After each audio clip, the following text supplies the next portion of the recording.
makes its own sound. So does the water.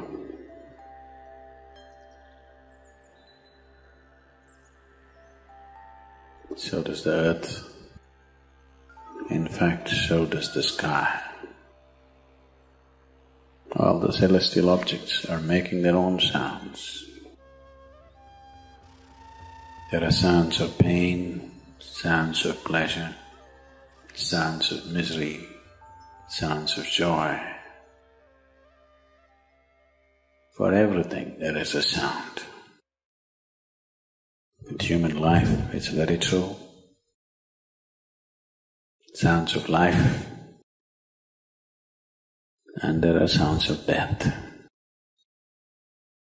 and there are even sounds of silence.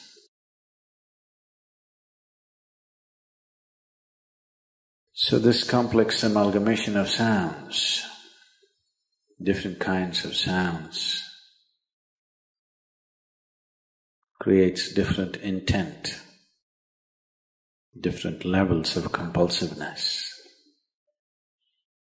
different levels of bondage, and different possibilities of entanglement.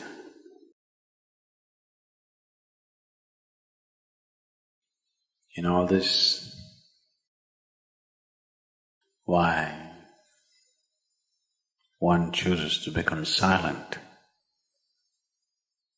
Silence is not a way of denying yourself life. It is not even about denying yourself articulation. Silence is about moving from compulsiveness to consciousness. All sounds represent different forms and different dimensions of compulsiveness. When one chooses to become conscious,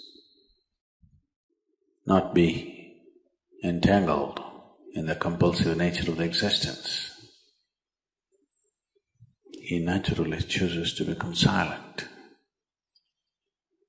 Silence does not mean shutting your mouth silence, plugging your ears silence. You can sing in silence, you can dance in silence, you can even speak in silence, you can even scream in silence. Don't try.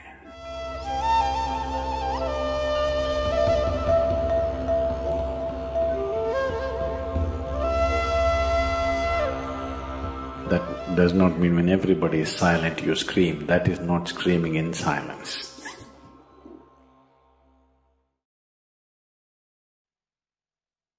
Because sound is of the surface, silence is of the core. It is only the surface which makes the sound. See, now the water is hitting the surface and making the sound. Deep down, there is no sound. That is so with life. On the surface, it is a very complex mesh of sounds, a maze of sounds happening. But at the core, there is no sound. There is no word for no sound in English language.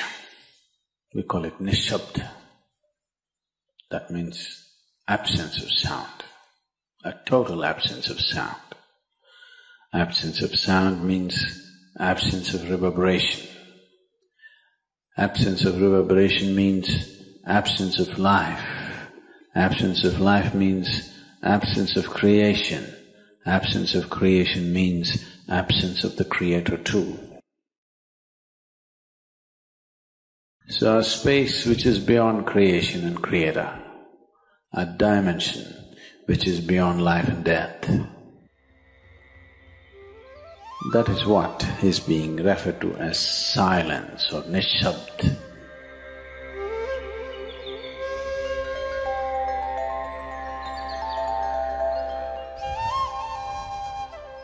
One cannot do this. One can become this. Commonly, there are two words employed to describe this. One is Moun, that means you're practicing silence, you're not silent. You shut your mouth and you're remaining in Moun. This is not Nishabd. Moun means you're practicing silence. If you're practicing something, obviously you're not that. Are you life or are you practicing life? I'm asking you. Are you life or are you practicing life? Practicing life? No, your life. Maybe not very well practiced, but your life. Similarly, there is a difference between practicing silence and becoming silence. Practicing silence starts as a certain restriction, but slowly, as one practices silence, one can possibly become silent. One can become silent in intense activity, but nobody can keep up intense activity forever. Moments of intense activity are only moments. Nobody can sustain it. You'll expend yourself. Only if you can achieve it in inactivity, it is sustainable. If something is possible only in intense activity, it is never sustainable. In a very intense and ecstatic moment of singing, somebody may become or taste a moment of silence. But how long can you keep it up? Your throat will tear. And your neighbors may kill you. Possible. So this possibility of coming to silence or becoming silent also means to become still, to become utterly still. Stillness can be achieved in so many ways. If you watch a snake, he's still. If you watch a tiger which is on a hunt, absolutely still, charged but still. These are all different dimensions of stillness practiced for survival. If a snake moves too often, he'll get killed. If a tiger does not know how to be still, he'll never get his food. These are all acts of survival. A human being, for survival, he has to be active. Only when his vision falls upon something which is beyond survival, then he will think of stillness. Then he will understand as he observes himself, as he notices the complexity of one's compulsions. He understands the only way to solve it is to become still. To train this body, to train this mind, to become still.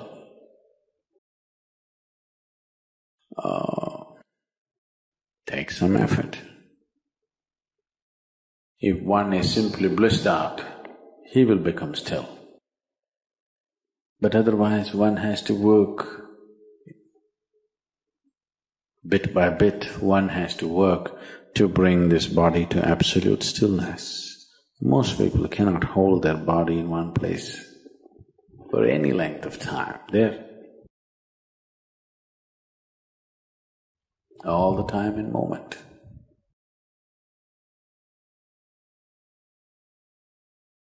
As it is said, A man is ill only because he does not know how to be still. Because in stillness, you're in touch with a dimension way beyond creation. Once one is in touch with that, there is no such thing as illness. If I sit here and the body rots and falls down, still there is no illness, it's just there. Because in fact, when one becomes utterly still, he may not be able to hold on to the body unless he learns the tricks, the mechanism of the body. So why should I become still? Will I lose my body? Anyway, you will lose your body. When the time to lose your body comes, if you want to lose it gracefully, then you must know at least a little bit of stillness.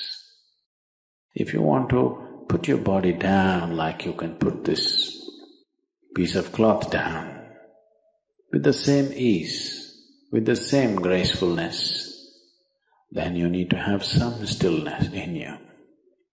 Otherwise, you and your body, you have to be torn apart, which is an ugly thing to do.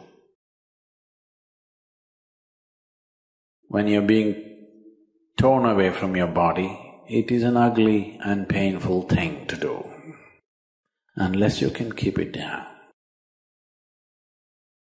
There's no grace in life.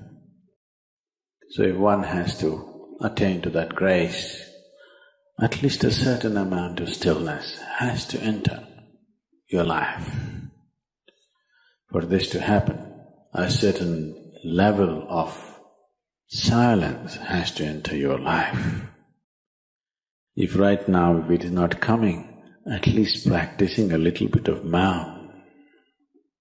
In an hour, if you're speaking 1,573 words right now, how many more? How many words do you spit out in a minute? 1,573, you're actually doing that many? I thought that's impossible. Okay, I believe you. So whatever number you're doing, see if you can articulate the same things that you're saying with half the number of words. Suddenly you will become extremely conscious of everything. Right now, our oral diarrhea is happening. If you're doing 1573, it's diarrhea, okay. Now, if you have to hold back half the words and still say the same things, now you have to be very conscious, otherwise you cannot say it. Just try this and see. Tomorrow, one day. In an hour, normally what number of words you utter, make it half. Don't curtail your activity, still say the same things, but with half the words. How wonderful the whole world will feel, you know.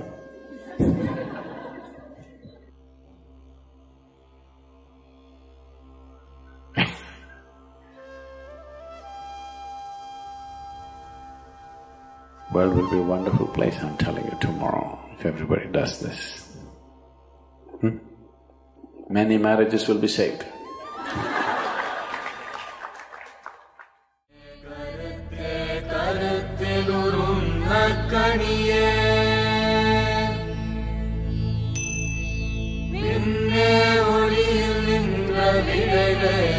Sadhguru